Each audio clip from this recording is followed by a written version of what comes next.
സുഹൃത്തുക്കളെ, നമ്മുടെ കർമ്മ ന്യൂസ് പുറത്തുവിട്ട ഒരു വാർത്ത നമുക്ക് ആദ്യം കാണാം. ഇത് രസമാണ്.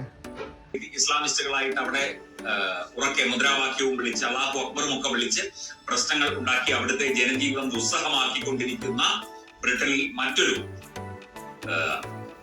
ജനവിരുദ്ധമായ അല്ലെങ്കിൽ ജനങ്ങൾക്ക് ബുദ്ധിമുട്ടുണ്ടാക്കുന്ന മറ്റൊരു പരിപാടിയാണ് പൊതു ഇടങ്ങളിൽ ഇങ്ങനെ വൃത്തികേടാക്കിക്കൊണ്ടിരിക്കുന്നത്. യാതൊരു തരത്തിലുള്ള ചപ്പചവറുകൾ ഇടുന്നതും അതൊക്കെ അതിന്റെ കൂടെയുണ്ട്. ആ കൂട്ടത്തിൽ മലമൂത്ര വിസർജനം വരെ പൊതു ഇടങ്ങളിൽ നടത്തിക്കൊണ്ടിരിക്കുകയാണ് ഈ ഇസ്ലാമിസ്റ്റ് കൂട്ടങ്ങൾ എന്നുള്ള ഒരു വീഡിയോയാണ് അവർ പങ്കുവച്ചത്. പക്ഷെ അവിടെ കണ്ട കാഴ്ചകൾ ഇതാണ്, നമുക്കത് കാണാം.